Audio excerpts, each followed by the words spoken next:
নমস্কার, আমি মাম্পি। হোমমেকার মাম্পির আরও একটি নতুন ব্লগে আপনাদের সবাইকে স্বাগত জানাই। আশা রাখছি আপনারা সবাই খুব ভালো আছেন, আমরাও বেশ ভালো আছি। তো আবারও চলে এসেছি নতুন একটা ভিডিও নিয়ে। আশা রাখছি ভিডিওটি আপনাদের খুব ভালো লাগবে। আজ হচ্ছে রবিবার আর এখন বাজে সকাল 10টা। এখন থেকে আপনাদেরকে সঙ্গে নিয়ে ভিডিওটি শুরু করলাম। আশা করছি ভিডিওটি আপনাদের খুব ভালো লাগবে। ওদিকে সকালবেলায় ব্রেকফাস্ট করে আমাদের খাওয়া হয়ে গেছে, বিজয় কাজে বেরিয়ে গেছে, তবে বাবু বাড়িতে নেই, কারণ বাবু গিয়েছে আমার বাপের বাড়িতে। আমাদের বেডরুমটা সকালে আমি একদম ঘুম থেকে উঠেই সঙ্গে সঙ্গে ক্লিন করে নেওয়ার চেষ্টা করি। তো বেডরুমটা গুছিয়ে রেখেছি, তবে এই ঘরটা সবসময় আমি করি না, কারণ বেশিরভাগ সময়ই বাবু এই ঘরে পড়তে বসে আরও নিজে নিজেই গুছিয়ে নেয়। তো সেই জন্য এই ঘরটা আমি খুব কমই গোছাই। তো আজকে আবার ভাবলাম ও যেহেতু বাড়িতে নেই, আর এই যে বিছানার ওপর সব বইটই এলোমেলো হয়ে রয়েছে, তাই ভাবলাম এগুলো সব জায়গা মতো গুছিয়ে বিছানাটা ঝেড়ে ঘরটাকে গুছিয়ে নিই। তো চলুন ঘরটা গুছিয়ে নিতে নিতে কিছু কমেন্ট করে নেওয়া যাক। আমার গত ভিডিওতে বন্দিতা মাদার্স ব্লগ থেকে দিদিভাই কমেন্ট করেছে, খুব সুন্দর হয়েছে ভিডিওটা। ঠিক, রোজ পরিষ্কার করলে ডিপ ক্লিন করতে লাগে না।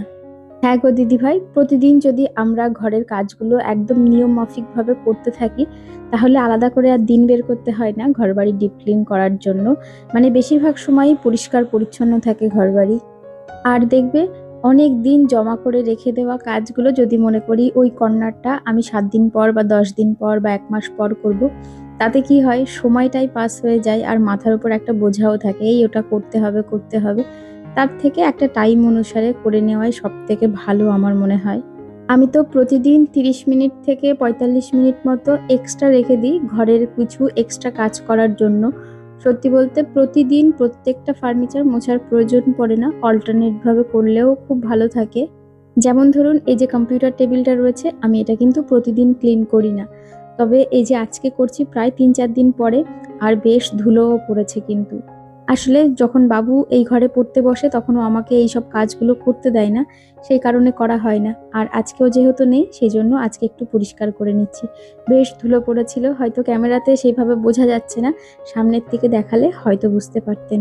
তবে লাস্ট যেদিনকে এই কম্পিউটার টেবিলটা পরিষ্কার করেছিলাম, তখন বইগুলো সব সরিয়ে সরিয়ে করেছিলাম। তো সেই জন্য আজকে আর বইগুলো সরিয়ে করলাম না, আবার নেক্সট দিন যখন করব বইগুলো সব সরিয়ে নিয়ে করব। আসলে বাবু যেহেতু প্রতিদিনই ওই বইগুলো ইউজ করে, যে কারণে ওখানে খুব বেশি নোংরা হয় না। তবুও ওপর ওপর মুছে দিয়েছি, নেক্সট দিন একদম সব সরিয়ে আবার মুছে নেব। যাই হোক, এদিকে ঘরটাকে সব সুন্দর করে গুছিয়ে দিয়েছি। চলুন এবার যাব দুপুরে রান্না করতে। এখন বেলা 10:30 মতো বাজতে গেল।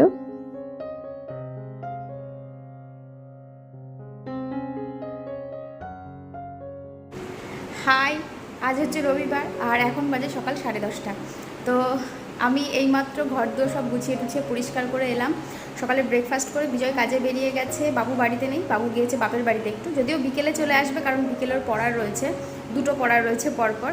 তো এখন দেখি কি রান্না করব ভাবতে ভাবতে বিজয়কে বাজারে যেতে বারণই করেছিলাম, কারণ বাবু নেই। তো বাবু থাকলে পরে রবিবারের দিনকে একটু ভালো কিছু রান্না করতেই হয়। তো যেহেতু বাবু বাড়িতে নেই, তো সেজন্য ভাবলাম ঘরে যা আছে আমি তাই রান্না করে দেবো। তো ভাবছি একটু হালকা একদম পাতলা করে ডিমের ঝোল করব। বাবু থাকলে একটু বেশ কষা কষা খেতে পছন্দ করে, তো আমার আবার বেশ পাতলা টাতলা বেশ ভালো লাগে, এবারে পাতলা ঝোল খেতে বেশ ভালো লাগে। তো ভাবছি আজকে একটু হালকা পাতলা করে ডিমের ঝোল করি। ডিম খেতে আমার এমনিতেই ভীষণ ভালো লাগে, আপনারা যারা আমার ডেলি ব্লগ দেখেন তারা জানবেনই। তো চলুন রান্না করা যাক, অনেকটাই বেলা হতে গেল। এদিকে রান্নার সমস্ত মশলা টশলা সব সবজি টবজি কেটে গুছিয়ে মশলা রেডি করে রান্না করতে বসে পড়েছি। আজকে ফ্রিজে যত কটা ডিম ছিল সবই রান্না করে ফেলেছি। যদিও আমাদের সত্যি বলতে একটা ডিম খেয়ে পোষায় না, আমি যেদিন ডিমের ঝোল করি একটু ধরেই করি। আমাকে অনেক দিন আগে একটি বোন বলেছিল যে দিদিভাই তোমরা তো 3 জন মাত্র, তবে এত ডিম কেন রান্না করো। আসলে সত্যি বলতে একটা ডিম খেয়ে আমাদের পোষায় না, তো সেই জন্য ডিম যেদিন রান্না করি আমি অগন্তিভাবেই রান্না করি, মানে হিসাব করে ডিম রান্না করি না। ওদিকে ফ্রিজে কটা পটল ছিল, তাই ভাবলাম আলু দিয়ে পটল দিয়ে ডিমের ঝোল করি। আর এইভাবে ডিমের ঝোল খেতে কিন্তু খুব ভালো লাগে।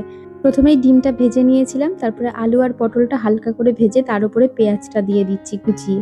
তো এবার পেঁয়াজটাকেও বেশ যতক্ষণ না লাল লাল হয়ে যাচ্ছে ততক্ষণ ভেজে নেব। আলু পটল পেঁয়াজ সব একবারে সুন্দর করে ভেজে নেওয়ার পরে তারপরে যে বেসিক মশলাটা হয় ওই ডিমের ঝোল মাংসের ঝোলে যে যে মশলা হয়, আদা পেঁয়াজ রসুন ধনে জিরে লঙ্কা টমেটো, তো সব কিছু দিয়ে পেস্ট করে নিয়েছি। আর তার সঙ্গে ও সরি, আজকে টমেটোটা পেস্ট করিনি, তবে টমেটো আজকে একটা কেটে আলাদা করে দিয়ে দিয়েছি। আর ডিমের ঝোলের মশলা কষাতে কষাতে টমেটোটাও গলে যাবে। আমার এর আগের ভিডিওতে বৈশালীনাথ দিদিভাই কমেন্ট করেছে, খুব ভালো লাগলো, বিশেষ করে লাল শাক ভাজা দারুণ, আমিও বানাই তবে অন্যরকম করে। হ্যাঁ গো দিদিভাই, ওইভাবে লাল শাক করলে খুব ভালো খেতে লাগে, দারুণ লাগে, একবার করে খেয়ে দেখো।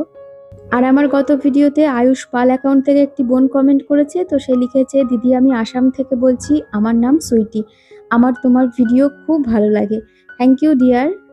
এইভাবেই পাশে থেকে ভালোবাসা দিয়ে যেও, আর আমার অনেক ভালোবাসা নিও। এদিকে আমার ডিমের ঝোল হয়ে গেছে, নামিয়ে নেব।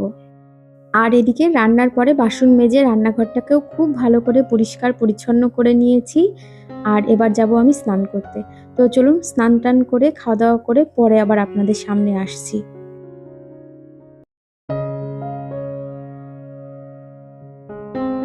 Good evening. তো আবার অনেকক্ষণ পর আপনাদের সামনে এসেছি, এখন সন্ধ্যা 6টা বাজে। তো এদিকে সন্ধ্যাটা দিয়ে নিচ্ছি, আর এদিকে সন্ধ্যা দিয়ে চলে এসেছি ইভিনিং স্ন্যাক্স বানাতে। এর আগের দিনকে বিজয় আমুলের বড় একটা ফ্রেঞ্চ ফ্রাইয়ের প্যাকেট নিয়ে এসেছিল। এটা হচ্ছে ফ্রোজেন ফ্রেঞ্চ ফ্রাই, যেটা আর কি ভীষণ টেস্টি খেতে। এর আগের দিনকেও একবার করেছিলাম। আর এখন সন্ধ্যাবেলায় বিজয় আর বাবু বলল যে এখনো করো, খাবো। আর ওদিকে বাইরে প্রচণ্ড মেঘ করেছে, ভীষণ মানে মেঘ ডাকছে, তার পাশাপাশি প্রচণ্ড হাওয়াও দিচ্ছে।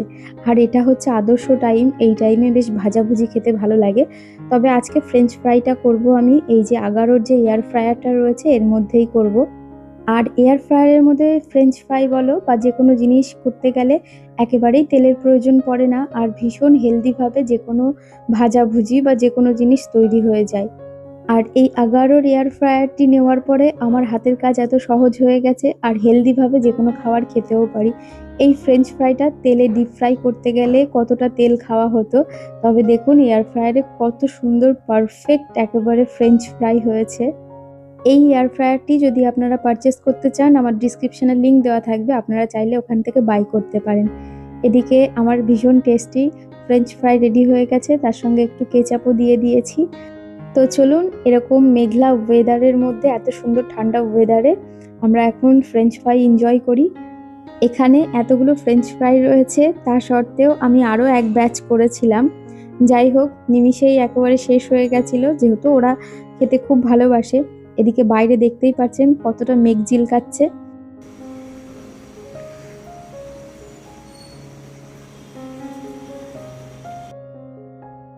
তো চলুন, ভিডিওটা আর বেশি বড় করব না। আর আজকের ভিডিওটা আপনাদের কেমন লাগলো অবশ্যই কমেন্ট করে জানাবেন, ভালো লাগলে একটি লাইক করবেন। আর যারা নতুন বন্ধুরা আছেন সাবস্ক্রাইব করে আমার পাশে থাকতে পারেন। আবারও দেখা হবে নতুন একটা ভিডিও নিয়ে, ততক্ষণ সুস্থ থাকবেন, ভালো থাকবেন, টাটা।